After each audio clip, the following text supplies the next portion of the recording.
Instant যে গ্র্যাটিফিকেশনটা আসলে পেয়ে তারা অভ্যস্ত হয়ে যাচ্ছে দিন দিন, একটা সময় কিন্তু তারা বাস্তবিক জীবনের সাথে অনেকটুকু সমন্বয়টা হারাচ্ছে, সমন্বয়টা তখন আর করতে পারছে না। এবং ব্যর্থতাকে মেনে নিতে না পারা আমরা এখন নতুন প্রজন্মের মাঝে অনেক বেশি দেখতে পাই। অল্পতেই স্ট্রেসড, অল্পতেই ডিপ্রেসড, অ্যাংজাইটি তৈরি হচ্ছে। এই বিষয়টা আসলে কিভাবে? এটার সাথে খুবই কানেক্টেড এই যে এখন যে বিষয়টা শেয়ার করছিলাম, যে ছোট্ট থেকে আসলে ওই যে কোনো কিছুকে কিভাবে আসলে হ্যান্ডেল করতে হবে, বা এই যে আমার ভেতরে একটা অস্থিরতা তৈরি হচ্ছে, অস্থিরতাটা এই আবেগগুলো বোঝায়, আবেগগুলোকে বুঝে আবেগগুলোর সাথে থাকা বা এই আবেগগুলোকে কিভাবে ম্যানেজ করতে হবে, এই স্কিলগুলো আসলে ডেভেলপ হয় না অনেকটাই। কিন্তু এই অনেক বেশি আমরা স্ক্রিনে যখন এক্সপোজড হচ্ছি বা আমাদের অ্যাভেলেবেল প্যারেন্টসরাও থাকছে না, ইমোশনালি অ্যাভেলেবেল প্যারেন্টসরাও থাকছে না, তখন কিন্তু আমাদের এই আবেগের নিয়ন্ত্রণটা বা আবেগের ম্যানেজমেন্টটা আমরা শিখি না।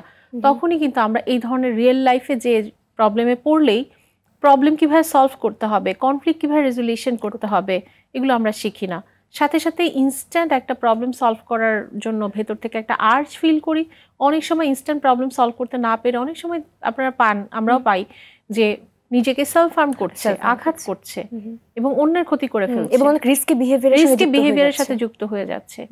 সবসময় একটা ডোপামিন রাশের জন্য কেন যেন ক্রেভিং তাদের মধ্যে কাজ করে। সুতরাং এবং সেটা খুবই টেম্পোরারি সময়টার জন্য হলেও তারা কিন্তু সেটার জন্যই আসলে ধাবিত হয়। আপু, এই বিষয়টাতে আসলে পরিবারের একটা বড় ভূমিকা আছে, শিক্ষার প্রতিষ্ঠানের ভূমিকাও আছে, এবং আমরা সেই বিষয়টাতে আসবো। তবে তার আগে একটু যদি তাদের এখনকার যে প্রেক্ষাপট আমরা দেখি, করোনা পরবর্তী সময়ে কিন্তু স্বাভাবিকভাবে আমরা স্কুল, অফিস সব জায়গাগুলোতে কিন্তু অনেকটুকু হোম অফিস, অনলাইন নির্ভর পড়াশোনা অনেকটুকুই বেড়ে গেছে। তো সেই জায়গা থেকে বাবা মারা কিন্তু চাইলেও বাচ্চাদেরকে নিয়ন্ত্রণ করতে পারছেন না, কারণ তাকে ডিভাইসটা কিন্তু দিতেই হচ্ছে পড়াশোনার অনেকটুকুর জন্য। কিন্তু সেখানে আসলে নিয়ন্ত্রণটা কিভাবে আনা সম্ভব? খুবই কঠিন একটা অবস্থার ভিতর দিয়ে আমাদের প্যারেন্টসরা যাচ্ছে। আমি বলবো প্যারেন্টসরাও ভীষণ স্ট্রাগল করছে। অনেক প্যারেন্টস এই ধরনের একটা কমপ্লেইন নিয়ে আমাদের কাছে আসছে যে তারা কোনোভাবেই আসলে নিয়ন্ত্রণটা করতে পারছে না। প্যারেন্টসের সাথে রীতিমতো অনেক রকমের ফাইট হচ্ছে বাচ্চাদের। কিন্তু তারপরেও বলবো যে এখনকার পড়াশোনার অনেক কিছুই হয়তো, বিশেষ করে ইংলিশ মিডিয়াম পড়াশোনার জন্য বা একটা শহরকেন্দ্রিক যে পড়াশোনা আছে, অনেক সময় অ্যাসাইনমেন্টের জন্য হয়তো বা অনেক কিছুর জন্যই প্রযুক্তির একটা সাহায্য নিতে হচ্ছে। কিন্তু তারপরও বলবো প্যারেন্টসকে আসলে একটা নিয়ম রুটিনে এটাকে নিয়ে আসতে হবে। রুটিনটার বাইরে আসলে যখন অনিয়ন্ত্রিতভাবে এটার সাথে যুক্ত হয়ে থাকবে, কারণ ওর ব্রেইনের কিন্তু আর ওই কন্ট্রোলটা এখনো হয়নি যে থামতে জানতে হবে। সো কতটুকু আমার জন্য ক্ষতিকর হয়ে যাচ্ছে, কারণ এটা কিন্তু খুব রিওয়ার্ডিং, এটা কিন্তু খুবই মানে অ্যাডিকটিভ।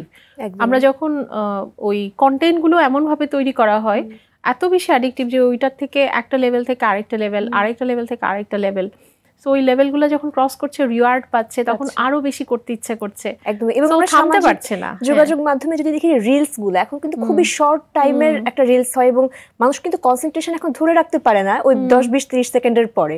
নতুন কিছু কিন্তু আমরা আসলে দেখতে পাচ্ছি না। এক্স্যাক্টলি, সবাই ভীষণ রকম একটা রেস্টলেস সিচুয়েশনের ভিতর দিয়ে যাচ্ছে, খুব রেস্টলেস, যে আমরা একটা স্ক্রল করছি, মাইন্ডলেস স্ক্রল করছি, একটার পর আরেকটা দেখছি। স্থিরতা, আমাদের ভেতরে স্থিরতাটা, স্ট্যাবিলিটিটা, গ্রাউন্ডেডনেসটা বা নিজের কনসিয়াস থাকাটা, এটা আমাদের ভিতরে ভীষণ রকমের অভাব। অনেক ধন্যবাদ। এবং এটার সাথে না আমাদের শৈশব থেকে বড় হওয়াটা অনেকাংশেই এটার সাথে কানেক্টেড।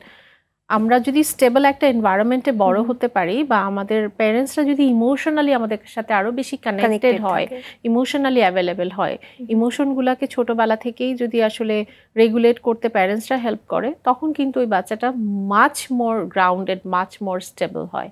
জি, আমরা কিন্তু এখন পরিবারের জায়গা থেকে এমন হয়েছে যে বিশ্ব অনেক এগিয়ে যাচ্ছে, এবং আমরা কিন্তু সারাটাক্ষণ ফোকাস করছি বাচ্চা একাডেমিক জায়গা থেকে আসলে কতটুকু পারফর্ম করছে।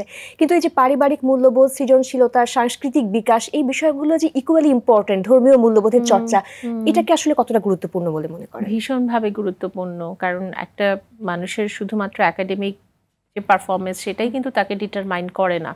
এই মানুষটার হয়তো হতে পারে তার কোনো কগনিটিভ ইম্পেয়ারমেন্ট থাকতে পারে, সে হয়তো একাডেমিক্যালি খুব বেশি ভালো করলো না, একাডেমিক্যালি সে হয়তো অনেক বেশি দূর যেতে পারলো না, কিন্তু তার অন্যান্য সৃজনশীল যে গুণগুলো আছে, স্ট্রেংথগুলো আছে, সেগুলোকেও যদি এক্সপ্লোর করা হয়, সেগুলোকেও যদি নার্চার করা যায়, এই মানুষটার মধ্যে হয়তো ওই কনফিডেন্সটা আসবে যে না, আমিও কিছু পারি, হ্যাঁ, আমারও কিছু গুণাবলী আছে এবং আমিও কিছু কন্ট্রিবিউট করতে পারি। কারণ আমাদের মেন্টাল হেলথ বা আমাদের যে ইন্টারনাল স্ট্রেস, আমাদের যে ইমোশনাল ব্যাগেজ, এটা কিন্তু আমরা অনেক সময় দেখা যায় যে অবচেতনভাবে আমরা আমাদের সন্তানদের মধ্যে আমরা চাপিয়ে দিই।